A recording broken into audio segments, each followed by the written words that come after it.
Welcome to Leadership Lunch Chat with my friend Jen Wilson and myself. And we do this on Fridays, most weeks, when we're both around, and really just kind of talk about some thoughts that we have on our mind from conversations we've had during the week.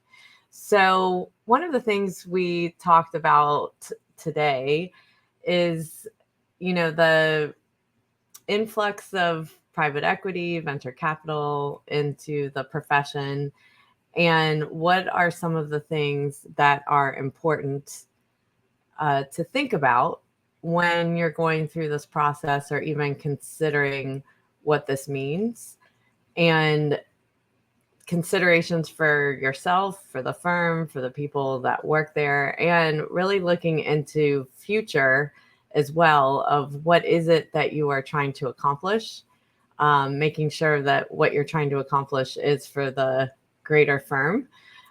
We've talked a lot on here about selfish interest versus generosity, and how do we incorporate those concepts into the decision process of moving forward with something like this. So, Jen, did you want to get started? Sure. I have a lot inside me on this subject right now, and I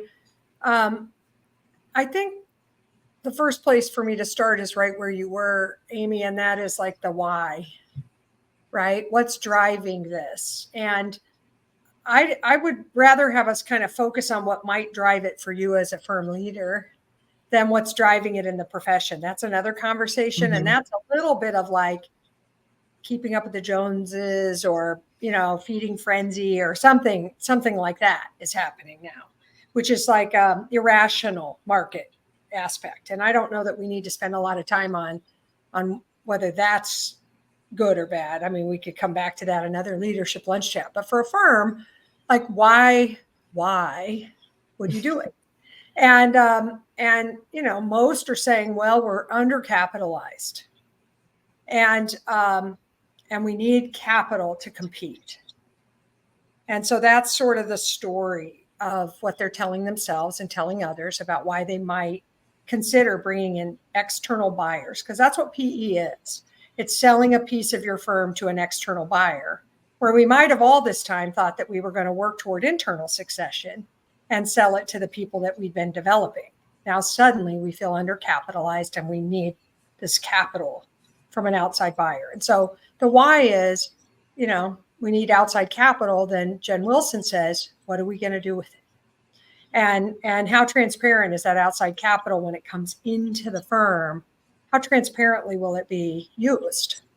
Like, how transparent is it that, the current owners or equity people, what percentage are they getting, and how much do they get maybe cash up front? And, are they going to use it to buy down any of the already sometimes too rich buyouts for these folks? Like, does it buy down these buyouts so that the young next generation won't be encumbered by those? Is that a use of it, for instance? Or, sometimes people are saying, well, we're going to use it for training or for technology, and I love all of that. For sure, we need to invest in those things. But as I study PE, and I'm no expert at all, but as I read more about private equity as a profession or an industry, and sort of what their tenants tend to be, not, we're going to generalize here. There are all kinds of exceptions, but they tend to want to invest in high growth, high potential growth industries where they think they could run the business better. They call it, increasing the efficiency or throughput, so that they could grow it in double digits, deliver the product more profitably, and squeeze more profits from it.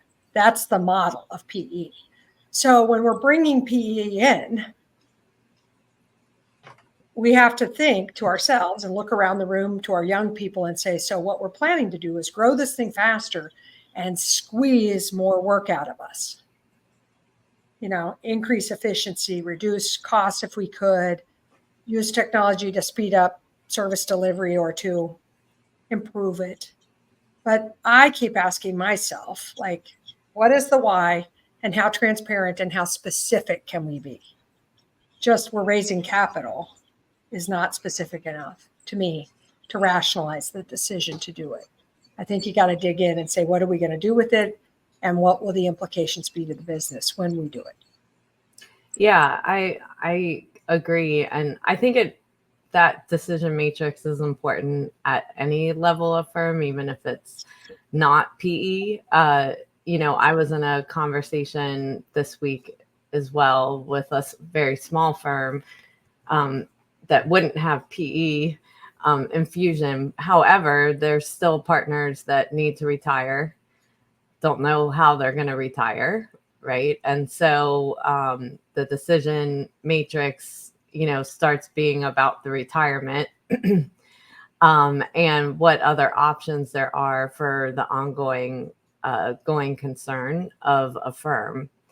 And it is important because I think, when I'm in these conversations, a lot of times it becomes about, it's more like operational task oriented than larger strategy of what I'm trying to accomplish in the future with my firm, and where would the best investment go, and how would I go about that process and make sure that it's laid out in a 3 to 5 year plan. It's not just taking money, because you could get acquired by another firm. They're going to have an expectation of efficiency and change. Even if someone says in the first year, we're not changing anything, things are going to change. Once you have changed the makeup of your organization and how you're moving forward, there's always going to be change. So to believe there won't be change is, I've very rarely ever seen that. There might not be for a little bit. So it is really important to lay out what it is without anything that we want to be, that how we want to see our future. What does that future look like? What does the firm look like? Make those decisions outside of anything else. Yes. And then once you've made that decision on strategy, then go consider your options of funding. Maybe it's debt, maybe it's PE, maybe it's being acquired, if it makes sense with the larger strategy that you have for your own business, without getting sidetracked. I think, your point about, will I be competitive? There is a competitive play no matter what size firm you are. Yes. Because some people do want a very small firm. Some people want a mid-sized local firm. Some people don't want a big national firm. And it depends what type of clients you want to go after, and the markets that you want to go after, and whether you're going to be local, whether you're going to go across the country, whether you're going to go international. Those decisions have to be separated before just listening to what other people are doing, or worried you're not going to be competitive and all of these other things. That the change management happens from the strategy. And so, I think if you can get grounded in strategy first and making sure you're doing the thing that you want for the organization, then the funding is always a separate issue. Yes. I agree with you 100%. I will tell you, though, because you and I both do strategic planning and vision planning for firms, a lot of firms are avoiding those conversations. They're avoiding the specificity of what is our 5-year vision, because it's a little bit like cart before the horse. They're like, we might transact. We're talking to all these PE firms, and we're talking to, acquirers. And so we might transact. So I don't really want to do any planning in the face of that. And we have been saying, you probably ought to do some planning to be like, why are we thinking this way? And sometimes there are real reasons, like if I didn't build my bench and I don't have a group of successors, I am looking for some kind of an exit. That's either a merger of equals, where I sell my firm to something equal and they have a bench to run forward with it, or I am going to sell upstream if I can, if they'll take it, if the clients have enough value. So there are some reasons, but we just need to get in touch with our why, and that requires group strategy. And maybe not just the equity partners, Right. maybe Mhm. non-equity principals, directors, The senior future. managers. Yeah. And, I worry for the PE guys who are buying into firms where maybe a small group of leaders are doing a father knows best play and they're selling this, because they think this is right, but they haven't necessarily garnered the buy-in from their team. And I know they can't sell it, most of them, without some sort of a partnership vote. But they really haven't engaged in a real meaningful conversation and discourse and allowed for questions and pushback. It's sort of like you get on the path and the track happens, and and we see it happen all the time. So I love that, Amy, that they have to ideally leaders should be stopping and saying, what is our strategy in light of this? And there is a very real strategy to remain independent. Yes. And by the way, remain independent Make without a huge capital call, Mhm. without going out and getting a big loan. I mean, we've done this, guys, in our profession for decades, maybe even hundreds of years now, you could say. So it's not like that's not possible. It's possible. And it's possible to run a firm that gives you joy and serve clients that you love and have a lifestyle that works and be a leader developing a legacy and a sustainable firm, and be independent. And there's all kinds of ways to compete as an independent firm right now because so many people are so upset with what their firms are doing with both acquisitions and either doing too many acquisitions and making a crazy sort of chaotic environment that they don't want to work in anymore, or selling to another bigger firm and now they work in this bigger firm that they're not super excited about, or bringing in PE and they're worried that that means that they won't have the kind of equity stake and decision making authority they were dreaming of as future leaders. All those things are causing people talent to consider firms that are being really openly, courageously independent and saying we're committed to make this work. And clients too. Clients are not super happy to have some of the changes that are happening in their service profile, and they're making moves. So anyway, I think that it's not inevitable, and I am worried about the motivators driving it. Mm-hmm. It's keeping me up at night is what's motivating this. I mean that. I'm Mm-hmm. like you ask my number one worry for our profession. This is it. We're on it right this minute. Is Mm-hmm. this I'm just a little worried. I'm worried about a few things related to this. And one of them is that the money that's being raised might not create a sustainable thing because too much of it goes to the equity partners that are selling. And unless that clears the encumbrance of the firm, there's no buyouts left, which it may well do. And then my second worry is, how do you squeeze more from our already overwhelmed, overworked profession without making some significant shifts in the number of clients we're serving? Yes, technology. Yes, automation. But I think there's going to be a lot of investments, potentially, more than like squeezing efficiency out of our people, or seeing how we could have more clients per person managed, or more deliverables per person delivered. I don't think that traditional PE efficiency ideas are necessarily going to be healthy for a lot of firms.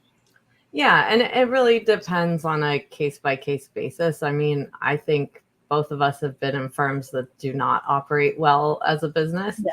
I think you have to be a real business focused entrepreneur to have an entrepreneurial mindset when you're leading and thinking of it like a corporation versus an eat what you kill, right? And so the eat what you kill model is kind of creating a lot of this, right? Because, if there's no pipeline to be able to deal with buying that book of business, then it creates part of this. And there is some business rigor from being part of companies that have had PE that I think can be really great.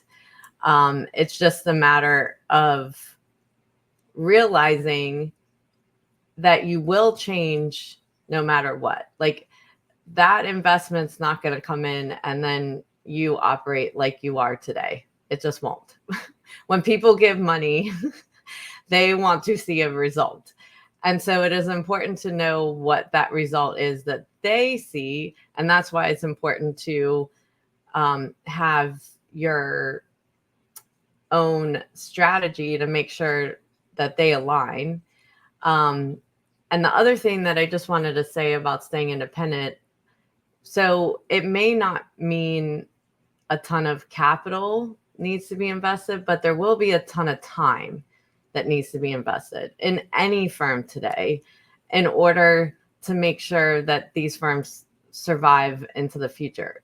No, how we are operating in the past is not going to take us into the future, especially in the environment that we're in. So I think it's really important to understand that there will be an investment of time by you, by your leaders, by the team, to make sure that you can survive and bring all those people along with you into that decision, if that's the decision process that you go. The other thing that, and there was one thing you said about making these decisions and saying, well, I'm not going to do strategy because I'm not sure if we're going to get an investment or so forth. There is a reason we set values in our organization. And I think when we come to these kinds of decisions, we go through each value that we have in the firm. Does it meet it? And if it doesn't, if the lack of strategy, at a minimum, go through each value and say where your gaps are between if you do this versus what is your value as a firm? What is it that everyone believes in? How is it that you believe that your firm should be operated, and how people should be treating each other, and how you think about the future? That is why those values were created. And I think a lot of times we get away from that and not realize that that can also be a decision matrix tree. And making sure that anyone we take investment from, do we align from a value basis to make sure that even if we did take that investment, we're going to move forward lockstep because we're so aligned there, which becomes a really big issue because I have seen that firms that have decided to stay independent, it's been actually a recruiting positive thing where they can say we're independent for people that have gone through this process where it hasn't aligned with a firm that they've worked with for years and years, the values that they thought the firm had, and then those values change. So I would just promote to not forget those values in this decision process. I love that. So transparency we talked about, like, what are we considering, but also what will we do with the money that comes into this from the transaction? And let's be as transparent as we can be about that. And we're calling for pay transparency in so many ways, but this is both a pay transparency and also this capital we are saying we have to raise. We need to tell people how it's going to get used. Right. I think so. Transparency, you're talking about cultural values. Another thing we've touched on, and I just want to give it a name, specificity. I do think that in the shopping process or the courtship process, if you are going to go down this path and you're thinking of taking on investment from either an acquirer or a PE firm, that you really get into the specifics of what they're going to be doing. And nothing will change for at least a year thing. That might be true, but what happens after a year? And yes, they're going to let you talk to other people that have worked with them. And those people are only going to say good things because they're not going to, unless they're already gone from the entity and they're not tied up in a NDA or a non-disparagement clause or whatever, they're going to give pro pro portfolio messages, I promise, so they're not actually the best people to ask. It's people that used to work at the organization before they took on the investment that left. That's those people. That's who I'd hunt down. But specificity, like when we talk about increasing efficiency, what are you picturing? And they may not totally understand public accounting, but they could express what they're picturing or what they've done with other organizations. Or if you're going to invest in learning and development, what does that look like? And how is it different than what we're already doing? I just think that sometimes we're really excited about the big infusion of money that's being offered. That's like this shiny penny or bag of gold or something. And I can't ask any specific questions about it. Like it's, my eyes have those dollar signs on them, and I'm no longer thinking rationally. And we want you to slow down and think rationally, ask all the questions, get really specific, write recaps of what your understanding is about those specific things, about how this will be managed, about how many meetings you'll be having with the PE leadership team, about whether they plan to make and typically make replacements in your key leadership and place their own people into those positions. What is it that they do exactly? And as they talk about that, you can weigh that against your values. You can weigh that also against what you know to be true so far in running the firm you have. True about your people, true about your clients, true about public accounting services, which a lot of these folks, they don't have that experience. And we can't be blindly falling in love until we've done a little due diligence.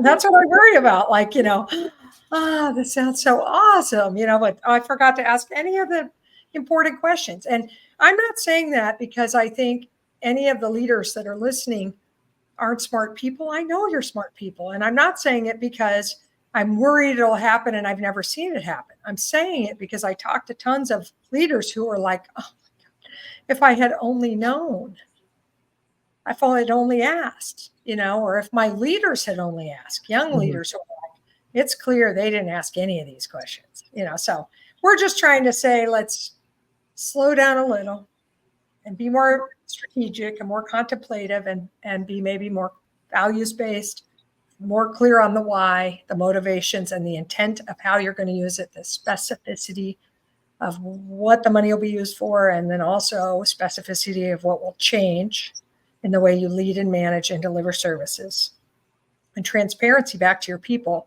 so they can have trust in the process. Those are just some things that Amy and I are praying that leaders will apply as we go here. Yeah. For the health of our whole profession, really for the health of our whole profession. Thank you so much for talking through this today. And if anyone has suggestions of things you want Jen and I to talk about in future episodes, we are happy to hear it. Just reply into our social posts. So thanks again. Have a great weekend.